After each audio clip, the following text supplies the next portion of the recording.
बीवी गुस्से से कंट्रोल न करते हुए अपने शौहर से कहने लगी, अगर तुम मर्द हो तो मुझे तलाक दो, एक सेकंड भी मैं तुम्हारे साथ नहीं रह सकती। उसका शौहर खामोशी से उसकी बात सुनकर नजरअंदाज करने की कोशिश करने लगा, लेकिन बीवी ने फिर कहा, तुम मर्द नहीं हो, अगर हो तो मुझे तलाक दो। हालांकि उसकी बीवी नेक, पाकबाज और अच्छी सीरत वाली खातून थी, लेकिन ये सब गुस्से की हालत में उसकी जबान से निकल रहा था। और इस मौके पर शैतान पूरी कोशिश में था कि मियां बीवी को एक दूसरे से अलग कर दे।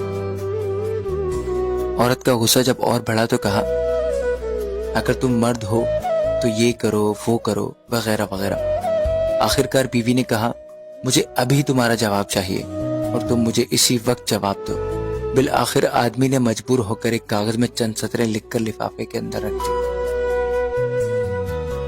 उसके हाथ में पकड़ाते हुए कहा, जाओ फी अमान अल्लाह। ये वो दरवाजा है जिससे तुम मेरे साथ आई थी। मैंने साबित कर दिया कि मैं एक मर्द हूं, तुम अभी अपने मैके जाओ। चनाचा औरत ने अपना सामान वगैरह बांध कर उठाया और अपने मैके की तरफ चल दी।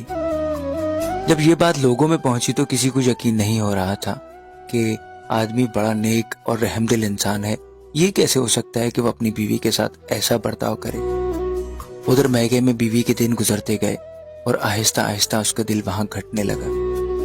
उसे तन्हाई सताने लगी तो एक दिन उसने शौहर को फोन किया और रोने लगी। कहा, तुम मेरा सब कुछ हो, मैं तुम्हारे बगैर नहीं रह सकती। तुम मेरा सब कुछ हो, मेरी जान हो, मेरी रूह हो, बस तुम ही सब कुछ हो,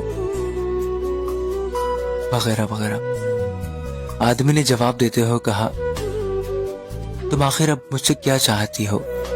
बीवी ने कहा, मैं गलत थी। आदमी ने जब देखा कि औरत उसके सामने अपनी बेबसी और दुख का इजहार कर रही है तो उसने कहा, अच्छा जाओ जरा वो लिफाफा खोलकर देखो तो सही जो मैंने तुम्हें लिख कर दिया था। औरत फोन को होल्ड पर रखकर उठी और उस लिफाफे को खोलकर उसमें मौजूद कागज के टुकड़े को देखा तो उसमें लिखा हुआ था, अगर आसमान जमीन पर भी गिर जाए तब भी मैं तुम्हें हरगिज हरगिज तलाक नहीं दूंगा। ये था असल कागज जो उसने इस वक्त बीवी को दिया था, लेकिन बीवी ने समझा था कि उसमें तलाक लिखा होगा। जब बीवी ने कागज पढ़ा तो रोने लगी और रोते हुए कहा, ऐ मेरे सरताज, आप तो मर्दों के मर्द निकले। बहनों और भाइयों, देखें किस तरह कहानी का रुख बदल गया जब शौहर ने अपने गुस्से पर कंट्रोल किया और अपना घर बर्बाद होने से बचा लिया। यही है असल मर्दानगी।